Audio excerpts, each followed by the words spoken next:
Olá a todos, meu nome é Igor, tenho 32 anos. Quando eu tinha 13 anos, uma descarga de 10.000 volts passou por mim. Bem na véspera do meu aniversário, no dia seguinte eu faria 14 anos. Depois do treino, vi os garotos jogando futebol perto de casa. Pedi permissão para minha mãe por um tempo. Ela parecia sentir algo. Primeiro jogamos futebol e depois brincamos de crocodilo. Bem, isso é esconde-esconde. E como de costume, em cada um desses prédios de 9 andares, tem uma casa de caldeiras, onde de um lado ficam os canos quentes. Do outro lado ficam os transformadores, como descobrimos depois, e essas portas grandes que levam às cabines dos transformadores já estavam abertas há 2 anos. Como é esse cômodo? Você entra numa sala comum, parece um vestiário, com armários à direita e à esquerda, e um desses armários estava aberto. Entrei lá, fechei um pouco a porta e fui mais para o fundo, pensando que estava escuro e não iriam me notar. Acho que toquei em algum tipo de arco, talvez com a orelha, acho que foi com a orelha, e fui jogado para trás. Normalmente, nesse caso, os transformadores puxam a pessoa e tudo o que sobra é só cinza. Fui arremessado para longe devido ao aterramento, pois, como me informaram depois, eu estava usando tênis de borracha. Não me lembro de nada disso. Ou seja, isso é o que os testemunhos disseram. No meu aniversário, apaguei a luz de meio quarteirão, soltei fogos de artifício e fiz uma grande festa para mim mesmo.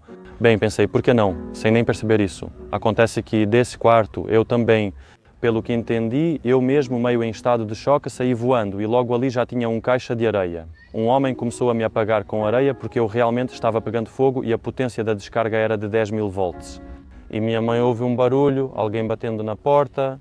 Minha mãe disse que nem lembra como desceu do 5º andar para tentar me pegar, pois eu estava correndo em estado de choque, fugindo de todos.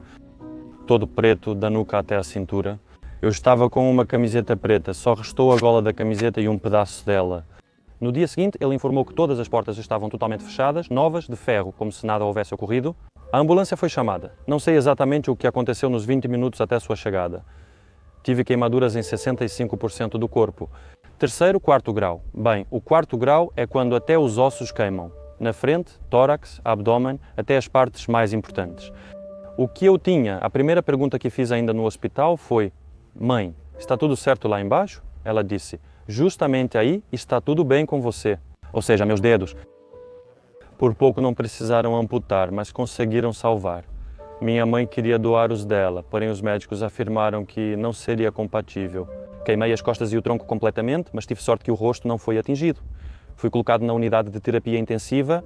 Nos primeiros 2 meses, os médicos diziam categoricamente aos meus pais que eu não iria sobreviver. Não foi como se eu tivesse perdido a consciência ou algo assim. 2 dias depois, minha mãe me disse que eu recuperei a consciência e já comecei a conversar com eles. E eu me lembro de uma cena diante de mim, uma lâmpada amarela na minha frente, aquela que seca a pele, porque eu tinha passado pela primeira cirurgia para remover toda a pele queimada. Meus pais estavam lá quando o treinador chegou, no momento em que eu praticava dança esportiva de salão. Estávamos nos preparando para uma competição na semana seguinte. Ao acordar, minha primeira pergunta foi se eu poderia ficar ali apenas por mais 2 dias. Claro, me disseram logo que sim, claro, mais alguns dias e tudo ficaria bem. Todos estavam chorando, falando comigo no limite, dava para ver. Todos entendiam que não seriam 2 ou 3 dias, na verdade. Foram cerca de 2, vamos dizer assim, mais de 20 cirurgias. O transplante de pele é assim, por exemplo, tiram um pedaço da perna e colocam em outra parte do corpo, ou seja, acaba surgindo uma nova ferida na perna. A dor era tão intensa que, psicologicamente, já estavam enxertando, pois era insuportável. No início, as cirurgias eram feitas com anestesia geral, me deixando totalmente sedado. Depois, passaram a usar anestesia local, pois já tinham sido muitas anestesias gerais. Teve uma situação em que eu tive morte clínica e depois disso começaram a fazer com anestesia local. Anestesia local é quando aplicam anestesia somente no local da cirurgia. Eu fiquei deitado, no geral, cerca de 3 meses na cama sem me levantar. Lembro-me de um dia, no segundo que consegui virar o pescoço para trás por uns 30 minutos, eu tinha um tubo que passava pelo nariz até o estômago. Ou seja, era para que eu pudesse engolir algum alimento pequeno. Esse foi um processo inteiro que durou 2 meses, ou seja, não importava se eu estava de costas ou de bruços, eu precisava me alimentar o tempo todo. Eu me lembro que a comida ia direto para o estômago. O próximo estágio foi quando fizeram cirurgias plásticas, nas axilas, pele nova. Eu não conseguia levantar os braços, ficava totalmente rígido como um tronco. Antes, só meu braço ficava assim. Também fizeram cirurgia no meu pescoço, pois eu não conseguia virá-lo para a direita. O transplante de pele não foi feito muito bem e ficou tão repuxado que eu andava assim, então tiveram que refazer isso também, ou seja, fizeram essas cirurgias plásticas mecânicas. Ou seja, eu tive que aprender de novo a comer, a andar e tudo o resto. Eu vi muitas pessoas morrerem, inclusive aquelas que tinham queimaduras menores, muitos homens adultos que simplesmente não conseguiram lidar psicologicamente. O mais importante foi o apoio. Eu não tive um único dia em que nem mesmo passou pela minha cabeça o pensamento de que eu poderia morrer.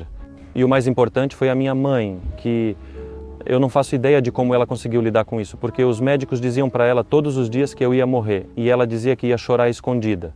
Todas essas lágrimas, tudo o que me disseram na alma, esse nó na garganta, sempre venho a você tentando ser positivo, pois entendo que se eu chorar e contar toda a verdade, só vai piorar as coisas. Eu já tinha percebido naquela época que ela sempre vinha com os olhos vermelhos, simplesmente tudo era pago por nós mesmos, pelos meus pais. Meus pais estavam prontos até a vender o apartamento só para me salvar. Sim, meus pais entraram como um processo, me estavam processando justamente a instituição estatal. Mas como ficou claro, isso é muito difícil. Acontece que perdemos na primeira instância, depois recorremos e também meus pais perderam, é isso. Mas tenho certeza, posso dizer honestamente, que se eu tivesse essa idade, teríamos vencido de qualquer forma. E agora, por causa do prazo de prescrição, já era...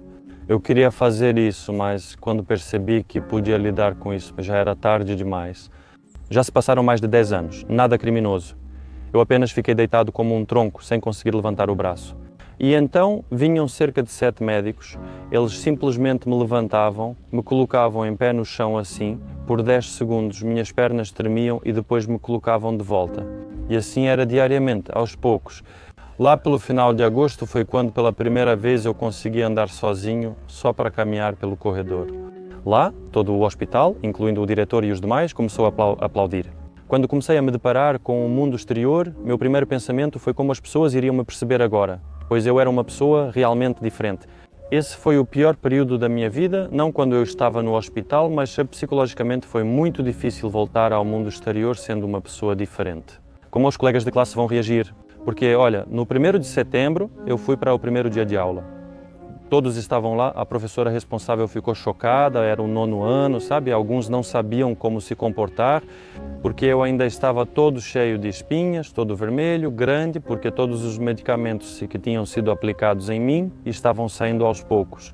Eu era um cara assustador. Só para você entender, antes de tudo isso acontecer, eu era um dos líderes na escola e alguns colegas de classe que eram meus bons amigos, como se nada tivesse acontecido. Igor, oi. Tinha colegas com quem eu falava menos, mas eles não sabiam como agir. Ninguém que dissesse, credo, quem é você afinal? Até fiz novas amizades lá, tanto com meninas quanto com meninos. Eu já percebia como olhavam para mim e, consequentemente, essa confiança simplesmente desapareceu. A primeira vez que fui ao treino, quando eu tinha acabado de sair do hospital, ou seja, era final de agosto e 3 dias depois fui para o meu primeiro treino, bem, fui só para ver como estava, como era lá. Então, aos poucos, fui fazendo reabilitação, alongando os braços, os ombros, tudo o resto. Em cerca de 3 meses, já estávamos treinando com a parceira, com intensidade mais ou menos normal. Nós dançávamos apenas o programa europeu de danças. Só era permitido manter a postura assim, desse jeito, não assim, mas eu conseguia. E nós fomos para o torneio depois de 6 meses. Todos ficaram chocados porque eu vesti o fraque.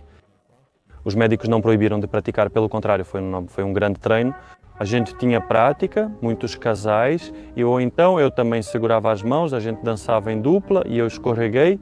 Qual é a reação normal de uma pessoa, né? Por exemplo, colocar as mãos para frente para não cair de cara no chão? Eu fiz o mesmo, como de costume. Eu puxei forte e se for assim eu consigo, mas quando é de repente para frente, aqui esticava tudo e bem aqui nas axilas, nas 2 axilas, rasgou bem aqui. E eu estava justamente com uma camisa branca. Tudo ficou ensanguentado, deixando as crianças em pânico. Com a parceira também. Não, os treinos eram perto, minha mãe veio na hora, foi engraçado. Tinham feridas novas. Claro, o corpo não vai voltar a ser como era antes, mas agora eu me recuperei totalmente fisicamente, não tenho nenhum problema. E só vou ao médico quando preciso fazer a reavaliação. Porque ainda tenho deficiência até hoje. Agora é a terceira, essa é a mais luxuosa. Ainda tenho algumas questões psicológicas, tipo como as pessoas me olham ou algo assim, mas agora é menos. E eu vou-te dizer, Não importa como eram as pessoas, mesmo aquelas mais malucas, nunca fizeram perguntas ofensivas, sempre foram perguntas cuidadosas, tanto das meninas quanto dos caras. Nunca tive vontade de responder de forma rude. Talvez tenha sido sorte, só isso, para eles provavelmente. Antes era realmente difícil. Pedi para eu usar uma camiseta de manga curta ou uma camiseta com decote. Isso é graças até mesmo à minha atual esposa. Mas ela me obrigava, dizia, você é bobo, se acalme, você é normal, está tudo bem. Agora já estou em uma nova fase, meu filho já tem 3 anos e a próxima fase vai começar quando ele for para a escola ou algo assim. Mais alguma coisa? O que mais me incomoda é quando começarem a perguntar sobre o pai dele. Eu não quero colocá-lo em uma situação em que ele se sinta desconfortável. Agora ele não entende isso. Ser jovem e sofrer queimaduras em 65% do corpo, para mim naquela época foi uma lição importante e agora eu entendo que não existe nada impossível na vida.